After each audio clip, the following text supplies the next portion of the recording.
میرے مولا. بسم اللہ الرحمن الرحیم. وجاءوا على قميصه بدم كذب قال بل سولت لكم أنفسكم أمرا فصبر جميل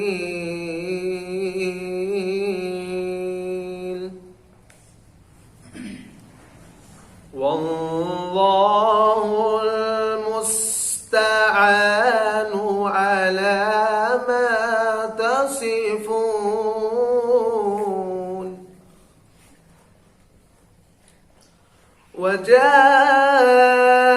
وجاءت سيارة فأرسلوا والدهم فأدلى دلوه قال يا بشرى هذا غلام وأسروه بضاعة الله عليم بما يعملون. وشروه بثمن بخس دراهم معدودة وكانوا فيه من الزاهدين. صدق الله العظيم.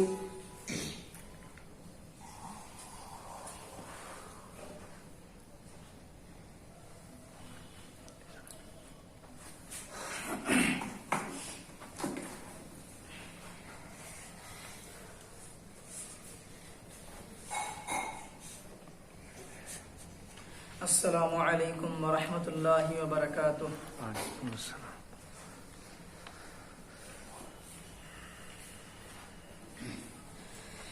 مصطفیٰ مجتبی حق کے پیارے نبی، ان کے ہم امتی وہ ہمارے نبی. مصطفیٰ مجتبی حق کے پیارے نبی، ان کے ہم امتی وہ ہمارے نبی. جب زباں پر محمد کا نام آ گیا، دوستوں زندگی کا پیام آ گیا. آ گیا انبیاء کا امام آ گیا، لے کے فیضان دارالسلام آ گیا. مصطفیٰ مجتبی حق کے پیارے نبی، ان کے ہم امتی وہ ہمارے نبی. مصطفیٰ مجتبی حق کے پیارے نبی، ان کے ہم امتی وہ ہمارے نبی. تیرے در پر جو خیر الانام آ گیا، اس کے ہاتھوں میں عرفاں کا جام آ گیا. ساز و سامان عیش دوام آ گیا، یعنی حکم سجود و قیام آ گیا. مصطفیٰ مجتبی حق کے پیارے نبی، ان کے ہم امتی وہ ہمارے نبی. مصطفیٰ مجتبی حق کے پیارے نبی، ان کے ہم امتی وہ ہمارے نبی. اللہ اللہ ہوئی دل کی دنیا ہنسی، جب مقدر سے حسن تمام آ گیا. پا گیا حاصل زندگی، در پہ آقا کے جس دم غلام غلام آ گیا مصطفیٰ مجتبی حق کے پیارے نبی ان کے ہم امتی وہ ہمارے نبی مصطفیٰ مجتبی حق کے پیارے نبی ان کے ہم امتی وہ ہمارے نبی لائے تشریف جب سید المرسلی خلد دنیا بنی وہ نظام آ گیا ظلم رخصت ہوا عدل قائم ہوا عشق کے ہاتھ میں انتظام آ گیا مصطفیٰ مجتبی حق کے پیارے نبی ان کے ہم امتی وہ ہمارے نبی مصطفیٰ مجتبی حق کے پیارے نبی ان کے ہم امتی وہ ہمارے نبی السلام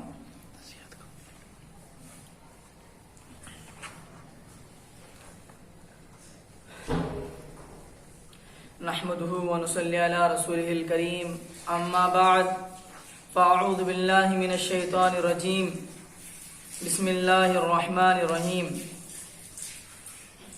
وما محمد الا رسول قد خلت من قبله الرسل انما يخشى الله من عباده العلماء ان الله عزيز غفور محترم طلبہ اور عزیزان کرامی اور مفتیان اعظام اور علماء اکرام الحمدللہ اللہ کا بہت بڑا احسان ہوا کرم ہوا کہ اللہ نے ہم سب کو ایک دین کی بنسبت ایک مجلس قائم کرنے کا موقع ہمیں عنایت فرمایا. طلبہ سارے ادھر متوجہ ہوں. دیکھیے بہت تقریباً 1 سال 1.5 سال گزر گیا ہمارے مکاتب کا. بہت سارے مہینے جو ہے مکاتب کے ویسے ہی بیکار ہو گئے. 1.5 سال کے بعد تقریباً ہمارا مدرسہ جو ہے اس مہینے میں شروع ہوا. الحمدللہ مکاتب کا شروع ہو کر جو ہے تقریباً 1 مہینے کے قریب ہے. پچھلے تقریباً 1 سال 2 سال سے شاید کسی مدرسے کے مسجد میں یا مدرسے میں یا مکاتب میں کوئی بچوں کا امتحان بھی نہیں ہوا اور کسی کا جلسہ بھی نہیں ہوا. دیکھیے بہت عرصہ گزر گیا. اللہ نے ہمیں ایک موقع ہمیں عنایت فرمایا جس میں ہم بچوں کو کم از کم نصیحت کر سکیں, بچوں کو ہم دین کے بارے میں کچھ نہ کچھ بول سکیں. اس کا موقع بھی ہمیں عنایت عطا فرمایا. یہ اللہ کا ہم پر احسان ہے. دیکھیے بہت سارے بچے الحمدللہ ہمارے اس محلے کے تقریباً 70-80% بچے آج اس وقت موجود نہیں ہیں. حالات بگڑتے ہی سارے بچے بھی بگڑ گئے. حالات بگڑتے ہی سارے بچے ادھر ادھر ہو گئے. کئی طلبہ کام و کاج میں لگ گئے. کئی طلبہ کے اندر سے جو ہے کئی بچوں کے اندر سے پڑھنے کا شوق اڑ گیا. اللہ نے اتنے محلے میں بچے ہونے کے باوجود کچھ بچوں کو چنا, پھر سے آپ کو چنا, پھر سے آپ کو چنا. حالانکہ بہت سارے بچے تھے جو کچھ دین سے غفلت میں پڑ گئے ہیں. دین سے کیا ہو گئے ہیں؟ غفلت میں پڑ چکے ہیں. اسی لیے آپ کا کام یہ ہے کہ ان بچوں کو پھر سے لائیں. آپ کا کام پھر سے ان بچوں کو لائیں. دین کی تعلیم کے لیے ہمارے مدرسے کے اندر جو ہے بہترین انتظام ہے. آپ ان کو تعلیم دیں کہ ہمارے مدرسے کے اندر نورانی عقیدے سے لے کر, دعائیں سے لے کر, حدیثوں سے لے کر, نماز کے طریقے سے لے کر ہر کام ہمیں سکھایا جاتا ہے. ماں باپ کا ادب, استاذوں کا ادب و احترام, بڑوں کے ساتھ کیسا پیش آنا, چھوٹوں کے ساتھ پیش آنا, محلے میں کیسا رہنا, ہم کس طرح سے رہ رہے ہیں اور ہمیں کس طرح رہنا چاہیے. لڑکیوں کے اندر پردے کا اہتمام کا آنا, لڑکوں کے اندر اپنے کپڑوں کا رویہ, اپنے لہجے کا رویہ بدلنا, کپڑوں کو اپنے انگریزی سے تھوڑا ہٹ کر چلنا, مسلمانوں کی شان یہ ہے کہ ہمارے سروں پر ٹوپی ہو. عورتوں کی یہ شان ہے کہ ان کے چہرے پر، ان کے نقاب پر کچھ حجاب کا پردہ ہو. یہ فاطمہ کی شان، یہ فاطمہ کی شان. دیکھیے اللہ نے ہمیں چنا، ہمیں کچھ نہ کچھ تبدیل کرنا ہے.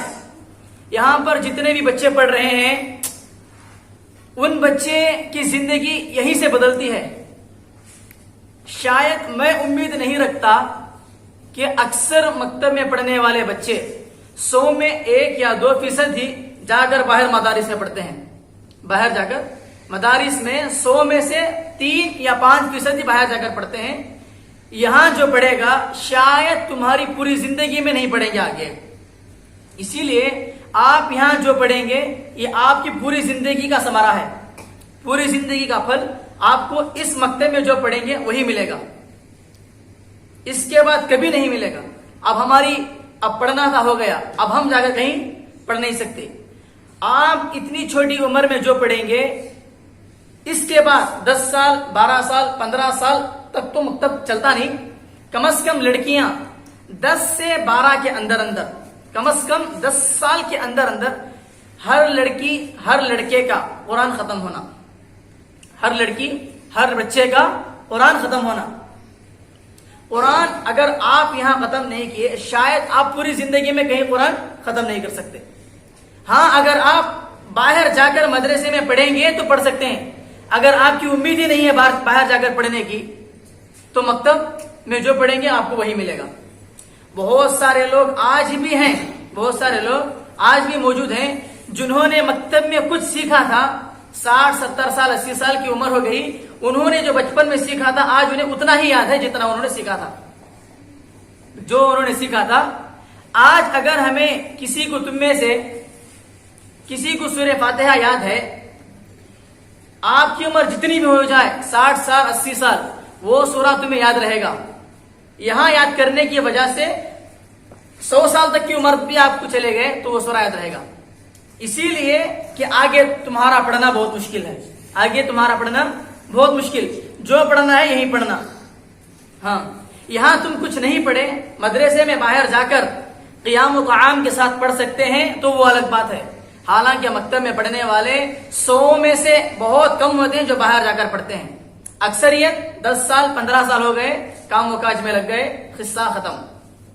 اسی لیے آپ سبھی طلبہ اپنے ماں باپ کو اور اپنے رشتہ داروں کو کچھ نہ کچھ ہم نے جو تمہیں سکھایا ہے وہ ان تک پہنچائیں.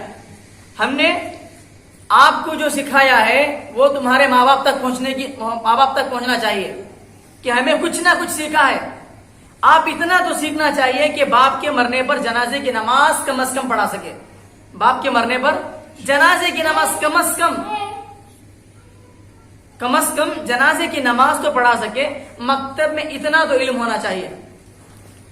لڑکیوں کے اندر اتنا تو ہونا چاہیے، کسی رشتہ دار میں ماں باپ میں کوئی خاتون گزر جاتی ہے تو کم از کم نہلانے کا طریقہ تو تمہیں آنا چاہیے.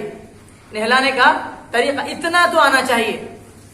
اتنے ہزاروں مسلمان، اتنی خواتین ہونے کے باوجود ایک مسلمان کو 1 سے 2 اس کے اوپر کسی کو نہلانے کا طریقہ نہیں معلوم.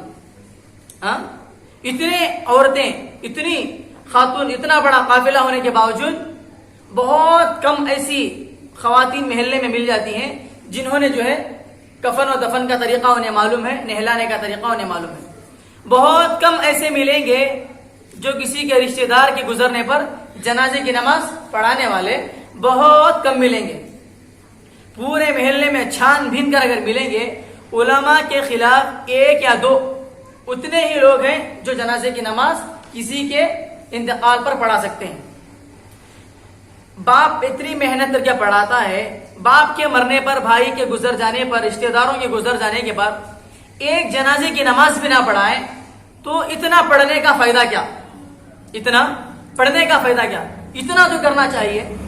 ماں باپ نے اتنی محنتیں کر کر پڑھائی، کم از کم باپ کے فوت ہونے پر جنازے کی نماز تو ہمیں پڑھانے کا طریقہ معلوم ہو. اتنا آسان طریقہ 5 منٹ میں یاد بھی ہو سکتا ہے، 5 منٹ میں جنازے کی نماز پوری مکمل بھی ہو سکتی ہے. نہلانے کا طریقہ اتنا تو آسان ہے، اتنا تو سیکھنا چاہیے. جا کر معلوم کرنا چاہیے ان لوگوں سے جنہیں یہ طریقہ معلوم ہے. آج کوئی مرتی ہے خواتین تو باہر سے فون کر کے کئی میل دور سے نہلانے کے لیے شہروں کے اندر آتی ہیں. کیوں؟ دین کی کمزوری ہے، دین کی کمزوری. انہوں نے زندگی میں کبھی مکتب میں محنت نہیں کی، انہوں نے زندگی میں کبھی یہاں توجہ دینی تھی انہوں نے نہیں دی. باہر مدرسے میں جا کر قیام و طعام کے مدرسے میں بھی کچھ نہیں حاصل کیا، جس کی وجہ سے ماں مر رہی ہے مگر بیٹی کو نہلانے کی توفیق نہیں ہو رہی. باپ مر رہا ہے مگر بیٹے کو جنازے کا طریقہ نہیں معلوم. حالانکہ محلے کے امام کا حق بھی اس وقت ہے جب اس کے خاندان میں اس کا بیٹا یا اس کے رشتہ دار، اس کے بعد امام کا حق ملتا ہے. سب سے پہلے تو حق باپ کے مرنے پر بیٹے پر ہی جاتا ہے کہ کم از کم پوری زندگی باپ نے بیٹے کے اوپر خرچ کر دی، ایک جنازے کی نماز پڑھا سکے. مگر آج وہ ہو نہیں سکتا. کوئی مرتا ہے تو فوراً علماء کے پیچھے لگ جاتے ہیں. فوراً کیا ہوتا ہے؟ علماء کے پیچھے لگ جاتے ہیں. ہم نے جو کچھ پڑھا ہے آپ بھی وہی پڑھے ہیں. کوئی مرتا ہے، قرآن پڑھنے کی گھروں میں توفیق نہیں ہوتی کہ سارے محلے والوں کے جتنے بھی علماء اکرام حفاظ اکرام ہیں ان کو بلا لیا جاتا ہے. کیوں؟ کچھ نہیں پڑھا انہوں نے ان کی زندگی میں کچھ نہیں پڑھا. صرف علماء کو گالیاں ہی دیتے رہے، صرف علماء کا مذاق ہی اڑاتے رہے، مگر انہوں نے کچھ نہیں کیا. آج علماء ہی کو گالیاں دیتے ہیں، مرنے کے بعد سب سے پہلے علماء کو فون آتے ہیں، باپ کا انتقال ہو گیا دعا کے لیے آ جائے، باپ کا انتقال ہو گیا کچھ قرآن پڑھنے کے لیے آ جائیں. لوگ اس وقت علماء کو یاد کرتے ہیں جب کوئی مر جاتا ہے. آج ہمارے گھر میں قرآن بھی اس وقت کھلتے ہیں جب تک کہ گھر میں کوئی نہیں مر جاتا. جب تک کوئی نہیں مرتا اس وقت تک قرآن کھلنے کی ہمیں توفیق نصیب نہیں ہوتی. قرآن رکھے ہوئے جالے لگ گئے. رمضان کا مہینہ سال میں ایک مرتبہ آیا، وہ مہینے میں بھی ہمیں قرآن کھلنے کی توفیق نہیں ہوئی. کیوں؟ فون کے اندر اتنے مشغول ہو گئے قرآن کو بھول گئے. ہر کام فون، مسائل تک فون، سب کچھ فون. پھر ان کتابوں کا، ان قرآن کا کیا فائدہ؟ کم از کم سب کچھ ہونے کے باوجود بھی کتابوں کو اٹھا کر پڑھنا چاہیے کہ اس میں کچھ نہ کچھ تو لکھا ہوا ہوگا. صحابہ، صحابیات، تابعین، طب تابعین، انبیاء اکرام کے بارے میں کچھ نہ کچھ اس میں لکھا ہوا ہوگا. کوئی نہ کوئی مواد ہمیں ملے گا. ہمیں کتابوں کی چھان بین کرنا ہے، ہمیں زندگی جینی کیسی ہے. اسی لیے آپ یہاں جو پڑھیں گے تمہاری پوری زندگی تک وہی کام آئے گا. اسی لیے آپ حضرات جتنی محنت کر کے یہاں پڑھ سکتے ہیں اتنی محنت کر لیں. اگر کوئی 13-15 سال تک ہو گیا تو قصہ ختم، اس کے بعد پڑھا بھی نہیں سکتا کوئی مدرسے میں. جو پڑھنا تھا وہ پڑھ لیے، اس کے بعد کوئی پڑھانے والا نہیں ہے. تم نہ تو پڑھنے کے لیے مسجد میں آ سکتی ہو، نہ تمہیں کوئی پڑھانے کے لیے استاد آئے گا. اسی لیے جتنی ہو سکے اتنی محنت کر کے مکتب کے اندر تعلیم کو ہمیں مکمل کرنا ہے. مدارس میں جانے کے بعد بھی وہاں پر بھی وہی سیکھیں گے جو مکتب میں سیکھے ہوئے ہوں گے. ہم نے بھی جا کر مدارس میں پڑھا، وہاں پر پڑھنے سے پہلے یہاں پر کچھ نہ کچھ پڑھا تھا مکتب میں. جو ہم نے یہاں پڑھا وہی جا کر کچھ نہ کچھ بنے. اسی لیے آپ حضرات میں سے بھی کچھ اتنا تو ہمیں سیکھنا چاہیے کہ کم از کم کسی کے گزر جانے پر ہم خود قرآن اٹھائیں اور خود پڑھیں.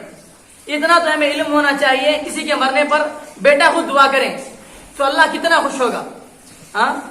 بیٹا دعا کر دیں ماں کے لیے، بیٹا دعا کر دیں بھائی کے لیے، بیٹا دعا کر دیں اپنے باپ کے لیے، اللہ بہت خوش ہوگا. کم از کم بیٹا نے کم از کم آخری لمحات میں کم از کم باپ کے لیے کچھ نہ کچھ پڑھا، باپ کے لیے کچھ نہ کچھ مانگا. اتنا تو کیا، اتنا بھی نہیں کر سکتے اور کیا کر سکتے ہیں. اتنا تو ہمیں علم ہونا چاہیے، اتنا تو ہمیں پڑھنا چاہیے. کم از کم ہمیں پڑھنے کے بعد ہمارے خاندان میں کچھ نہ کچھ سدھار لا سکے، خاندان کے اندر کچھ نہ کچھ سدھار لا سکے. کم از کم گھروں میں سمجھائیں دین کیا ہے، عورتوں کو سمجھائیں کہ پردہ کیا ہے، ماں باپ کو سمجھائیں. لوگ ہماری بات کو بھی نہیں مان سکتے تو کم از کم باپ بچے کی بات کو تو مانے گا، باپ بچے کی بات کو مانے گا. کہ آپ جا کر اپنے ابا سے کہیں کہ آپ نماز کو جائیں، اذان ہو رہی ہے آپ نماز کے لیے چلیں، آپ خود بھی چلیں اور اپنے ماں باپ کو بھی لانے کی کوشش کریں. باپ کم از کم بیٹے کی بات کو تو لاج رکھے گا، بیٹے کی بات کو اتنا تو لاج رکھے گا.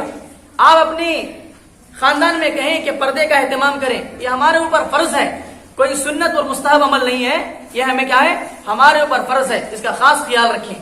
آپ ہی اپنے ماں باپ کو سدھار سکتی ہیں، آپ ہی کے ہاتھوں میں ہے۔ اتنا تو سیکھیں کہ کم از کم ماں باپ کو اتنا تو کہیں کہ کچھ نہ کچھ دین کے کام میں لگو، پڑھو، دوسروں کو بھی ترغیب دیں کہ ہمارے مدرسے میں کچھ نہ کچھ تعلیم حاصل ہوتی ہے۔ اسی لیے سارے طلبہ اور سننے والے خواتین ہو یا مرد حضرات ہوں، سارے حضرات جو ہے دین کے لیے خوب کام کریں، بچوں کو جو ہے جتنا ہو سکے محنت کر کے پڑھائیں۔ کچھ دن پہلے مولانا ارشد مدنی صاحب نے یہ فرمایا تھا، میں ہندوستان کے مسلمانوں سے کہتا ہوں اپنے پیٹ کو پتھر باندھ کر بھی اپنے بچوں کو عمدہ تعلیم دلائیں، اپنے پیٹ کو پتھر باندھنے کی نوبت بھی آئے تب بھی برداشت کر لیں، مگر اپنے بچوں کو عمدہ تعلیم دلائیں۔ اسی بات پر جو ہے میں اپنی بات کو ختم کرتا ہوں۔ آمین، وآخر دعوانا الحمد للہ رب العالمین۔